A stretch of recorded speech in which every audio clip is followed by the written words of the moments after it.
This is Nick. This is Jack. It's Tuesday, T-Boy Tuesday, January 10th, and today's pod is the best one yet. What are you thinking, Jack? Yetis, my son Wilder was actually very sick this weekend, but I'm happy to confirm the pod son is fully recovered. Jack, should we do an early shout out for the nurses and doctors over at the UVM Medical Center? Can we make that happen? Absolutely. For that matter, nurses and doctors everywhere, thanks for taking care of us when we need you most. Jack, did those nurses and doctors make you a cough cocktail, by the way, over the weekend? Yes, they gave me a ginger ale cocktail. I loved it. 1 part Advil, 1 part NyQuil, 1 part Quil. And they refilled us every hour. It was great. You gotta hydrate. You want to be peeing clear. First story, what do we got, Jack? The greatest revenge story ever told? It's Barnes & Noble and the return of the book. For our second story, Lululemon has a secret it doesn't want you to know about. Get this, 41% of Lulu is on sale. Problem for Lulu, potentially great for us. Don't tell anyone, tell everyone. And our third and final story is Uber, Lyft, and DoorDash. They all jumped yesterday in the stock market. Yeah, because now we got ourselves a team of downturn divas. But Yetis, before we hit that fantastic mix, Just a wonderful mix for a T-Boy Tuesday, Jack. we know where you are right now. Yetis, we know that the odds are there's a big chance, there is a high likelihood you're on the toilet. According to the Washington Post, 65% of cell phone use is on the toilet.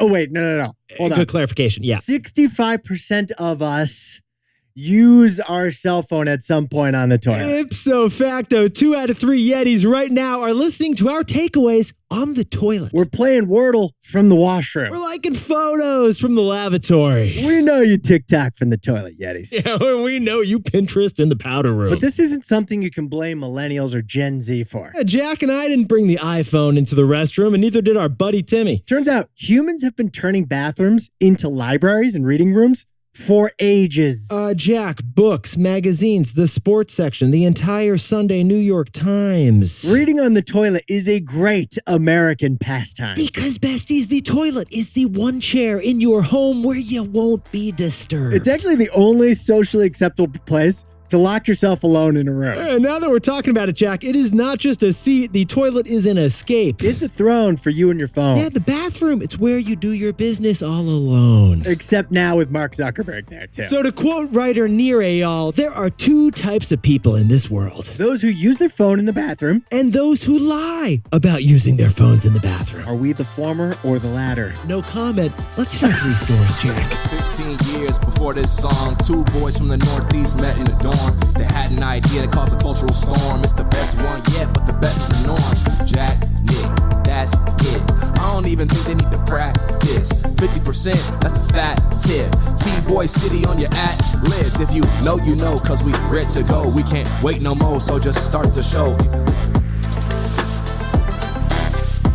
Start the show. For our first story, Barnes & Noble is already the comeback story of the year. Because sometimes the best way to improve a business is to do less. Do less. But first, Jack, should we start with the drama? Prince Harry, his memoir drops today. Call up Oprah. This is already the #1 book in the United States. It's a continuation of his very thirsty media tour. Yeah, honestly, if we called Harry, he'd be very available to be on the podcast right now, Jack. But the biggest surprise of 2023 is not that Prince William once pushed Harry to the floor. Which, just as some context here, isn't that what brotherhood is? Like, didn't you push your brothers all the time, Jack? Yeah, pretty sure brothers do that at some point. You know, it's inevitable. No, Yetis, the biggest surprise of 2023 is actually Barnes & Noble is back, baby. According to people familiar with the matter at Barnes & Noble, PFWTMs. we are growing tremendously. Get this, Yetis. Barnes & Noble is actually going to open up 30 brand new stores this year, their most in a decade. For the first time in a decade, Barnes & Noble is growing, not shrinking. And the core reason here?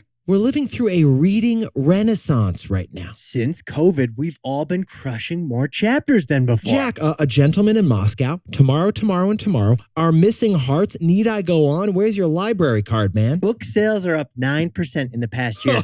Oh, wait, no, don't say it. I know what you're going to. Are you going to talk about that Brooklyn Bridge book you keep talking about, Jack? Do you know how they built the towers of the Brooklyn Bridge in the East River in 1870? Well, if you want to know, Jack will tell you because he's been reading the book for like 2 years now. They were the tallest man-made structures outside of the pyramids. Oh, by the way, sorry, Daniel Craig. I didn't watch James Bond. I read every single Bond novel in the last 2 years. Hashtag humble brag. But the best part of this story is the plot twist. Oh, the plot twist. Because Barnes & Noble's turnaround sounds a lot more like an Agatha Christie novel than it does a business story. If we back up 20 years, when Amazon started e-commerceifying of the world, Yeah. Barnes & Noble was victim number one of Amazon. Because Bezos started breaking bookstores, book sales, book by book from cover to cover, hardcover to soft. Now, Barnes & Noble tried to become a techie company like Amazon with its Nook e-reader, which I owned at one point. How did that go, Jack? It worked okay. Yeah, okay. There's no more software updates available. But Barnes & Noble was losing money. They were in constant decline. So in 2019, after losing over $100 million that year,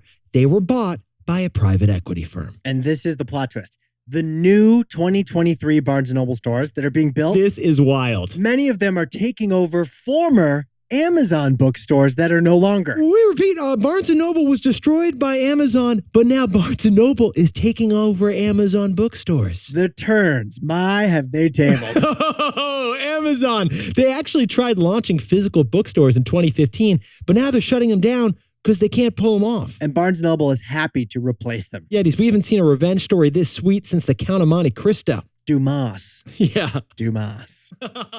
Speaking of Dumas, how about this takeaway? Jack, what's the takeaway for our buddies over at Barnes & Noble? Never underestimate the power of do less. Yetis, most private equity turnaround stories, they're about do more, like firing, revamping, rebranding, do more. Private equity firms buy struggling companies, cut workers, cut costs, and then manage to boost profits. But Jack and I noticed that the secret sauce to this Barnes & Noble turnaround, it appears to be do less. Instead of overmanaging, Elliott Management, the PE company that owns Barnes & Noble, is avoiding management altogether. Yeah, for example, this private equity firm let local Barnes & Noble managers choose their own books. They didn't tell the stores what to do. And that's key because now the big box book chain kind of has the charm of your local bookstore. So private equity is the hero in the Barnes & Noble drama, the hero that did less. It let the bookstore be a bookstore. Don't overdo it.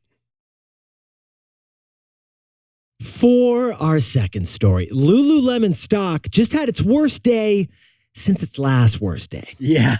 It was its TY Yeah. since its previous TY. we gotta make T-Boy a thing. That kind of works. Because 2023 could be Lululemon's discounting death spiral of death. All right, Jack, remember the last time we covered Lululemon? What was the last time we covered Lululemon over there? It was after Black Friday when we learned that the belt bag was the fastest to sell out at Lululemon stores. The fanny pack, the Lululemon fanny pack. They brought back a Richard Simmons piece. Yeah, they call it the belt bag. I think they should have just called it a fanny pack. It was just a fanny pack. Roll with it. The name sells itself. But yesterday, Lululemon stock dropped by 10% like it did a bad Utkatasana. Yeah, the issue isn't the fanny packs, though. It's the forecast. One analyst said this of Lululemon: dark clouds are forming. Now, Jack and I jumped on the Matt T-Boy style, and here's the news. Lulu has just got too much stuff. Lulu updated investors that it has twice the inventory of unsold stuff on hand compared to last year. Yeah, so then it warned that profits this holiday season, they may miss the mark. Not a good look. Lulu has twice as many extra crop tops. Yetis, Lulu has twice as many extra Align leggings. It has twice as many anti-ball crushing pants. Yeah, ipso facto, Lululemon just has too much inventory, too much stuff. Like it carbo loaded with fettuccine Alfredo for a race, but didn't end up running. It got ready for more spaghetti, and then it's just sitting at home. It's not running a marathon. And too much stuff means that 2023 could be a year defined by sales and discounts at Lululemon. 2023 could be the year of the sales rack. Now, management said that they wanted to avoid a supply shortage this past holiday season, so they carried extra sports bras in store compared to last year. So here's the situation. Either they ordered too much stuff and just overdid it, Or Lululemon's high-end customers are feeling the economic squeeze too and didn't buy as much product. Either way, sit down and stand up and sit back down again when you hear these numbers about Lululemon's midwinter blowout. 41% of everything on sale at Lululemon is a discount right now. Yetis, we repeat, 4 out of 10 cute tops over at Lulu are on sale right now. This, by the way, isn't an ad. They do not want you to know this. They don't want this, yeah. They're not happy about this situation. They would much rather everything be full priced, but only 6 out of 10 are full price right now. We're expecting an email from their PR team in like 3, 2, 1 kind of a situation. Is this typical? So many discounts at Lululemon. Yeah, that's what we were wondering. How typical is it that Lululemon would discount 40% of their stuff? Well, we did the athleisure math leisure. That is 1/3 more discounts than a typical Lululemon quarter. Lululemon is discounting 1/3 more stuff than it ever has before. They're channeling Black Friday vibes, even though it's early January, and that's not good for business. Yeah, so sales will probably rise, but profits will probably fall. So, Jack, what's the takeaway for our buddies over at Lululemon? Prepare for the discounting death spiral of death. Okay, Yetis, you know what caused the J. Crew bankruptcy? It wasn't popped collar problems. It was actually the discounting death spiral of death. The discounting death spiral of death It's a tongue twister. is a feedback loop of negative forces that accelerates into a painful downward spiral. And here's how it begins. First, they got too much stuff, so they got to discount that stuff they're selling. But discounts make shoppers expect more discounts in the future, and they'll even wait for discounts before buying. Which then leads to even lower sales of full price stuff, which then requires more discounts on that stuff. And around it goes, down and down and down. And once the discounting death spiral begins, it's very hard to stop until death. Lululemon stock just fell 10% yesterday, not because of today's discounts, But because of tomorrow's discounting death spiral of death. Now, a word about our sponsor, Robinhood. You can do just about anything from your phone, but some industries, they've just been slow to The move. finance industry was slow to move from phone to computer, and then from computer to app. Robinhood wasn't. It's the Silicon Valley-based brokerage that's been updating apps since it was born in 2015. Using the Robinhood app for your stocks and crypto is almost as easy as downloading it. So you can invest at your pace on your terms by downloading the Robinhood app. If you're not investing on Robinhood yet, to get started, go to Robinhood.com/tboy and choose your free stock. That's Robinhood.com/TBOY. Limitations apply. Stocks are offered by Robinhood Financial LLC, member SIPC. Crypto offered through Robinhood Crypto. All investments involve risk. By the way, this podcast is not owned by or part of Robinhood, and we are not employees of Robinhood. For our third and final story, Jack is going to give us a live reading of Chapter 3 of that Brooklyn Bridge book he's been reading for the last 2 years. It's called The Great Bridge. I know you don't want to stop there. Yet his third and final story for today, Uber, Lyft, and DoorDash stocks all jumped to start the week. Because we now have a team of downturn divas. But first, to sprinkle on a little background here, Jack, one of our favorite quotes of all time, what is it? Necessity is the mother of invention. Necessity is the mother of invention. Because the greatest force for creative innovation is when you have your back against the wall. Yeah, for example, let's look at 2008, a time of recession. People were out of work, and what ended up happening? Necessity of tight paychecks led to the creation of a new business model. A new business model, the gig economy. It led to the creation of Uber and Lyft and DoorDash. They were all founded within 3 years of the financial crisis and the Great Recession. And it's because all those tech platforms had a value on each side of the platform. They had a value for consumers. Consumers needed a cheaper alternative for taxis and for takeout. And they also provided value for the drivers. Cash-strapped drivers who owned a car needed a side hustle to drive people or deliver takeout. So, Yetis, Jack and I were looking at this potential story, and we realized we kind of have a strategy here. We like to look backwards and forwards to see where history could repeat itself in the future. If consumers and drivers began using gig services during the last recession, Yes, Jack? what about this one if we end up having one this year? Well, that question was kind of answered yesterday by analysts who said, yeah, they'll repeat it again. Uber stock got upgraded yesterday because it's a downturn diva. It's a downturn diva. These analysts are looking at the data and they're noticing car prices are still at all-time highs. Corollas are priced like Cayennes used to be. Yeah, you're going to pay for that RAV4 or you're going to pay your rent. Which one? So if you are a car owner, you might want to make more money with your car by doing a little Uber driving. And if you're not a car owner, then you're even less likely to buy a car in this economy, which means what are you going to do, Jack? Hail an Uber instead. You're going to hail an Uber or a Lyft instead. Uber stock jumped 5% yesterday, and it's up 30% in the past 6 months in this economy. Yeah, in this economy? Because Uber is a downturn diva. And so is Lyft.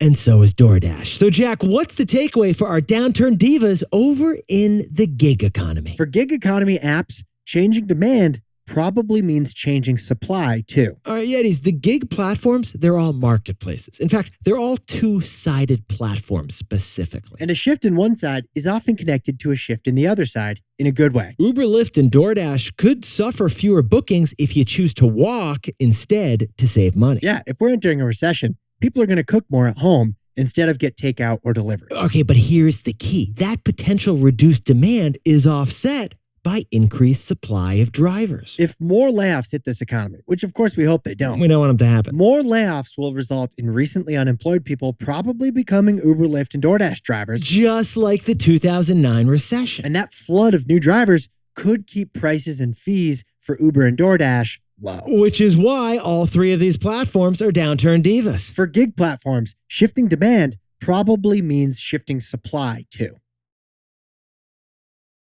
Jack, can you whip up the takeaways for us for T-Boy Tuesday? Barnes & Noble is adding 30 new stores this year, making a bookstore comeback. It's like their CEO is Leo Tolstoy. It's the revenge story of the year because Barnes & Noble did less. They did less. For our second story, because they didn't sell enough over the holidays, Lululemon is slashing prices. And that could lead to the discounting death spiral of death. And our third and final story is Uber stock. It just got upgraded because Uber is a downturn diva. For all these gig platforms, both sides change during a recession. Now, time for the best fact yet. This one, should we mix it up, Jack? Do you have a Brooklyn Bridge fact for us that you could whip up in real time off the top of your head? Kind of. Okay, talk to me. What do we got? Less fact, more of a story. To convince the New York politicians and power people to build the Brooklyn Bridge, We haven't fact-checked it, but I love your momentum. which was the biggest suspension bridge in the world at the time by 50%. I love this. John Roebling, the engineer, took 20 New Yorkers on a grand tour of other bridges he had built and a bridge his competitor built to convince them it was possible. Pittsburgh, Cincinnati, Niagara Falls. I thought you were going to do the elephant fact. That is a great one. That's a great Should fact. I Should we start say- over and do the elephant fact? No, Jack, let's save the elephant fact for another pod. Yetis, you look fantastic today. Even if you're on the toilet right now, you look great. You're either on the toilet or you're lying about not being on the toilet. Either way, if you know, you know. And when you gotta go, you gotta go.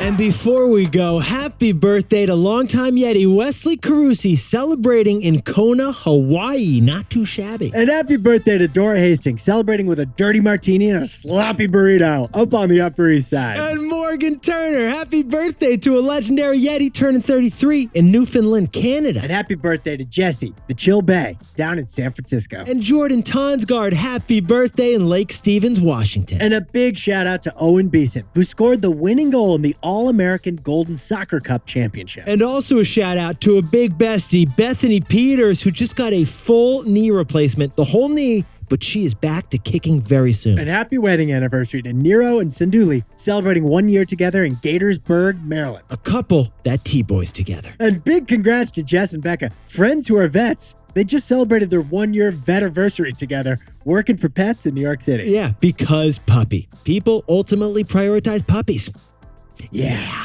And big shout out to Wilder. He's almost 2. He was incredibly brave. What a trooper all week. Jack, I saw the pictures of the pod son. He behaved admirably. He was amazing. And Alex and I really became parents this weekend. Shout out to all the parents. Jack, it was a brutal weekend and you guys crushed it. And to anyone else celebrating something today, make it a T-Boy. Celebrate the wins.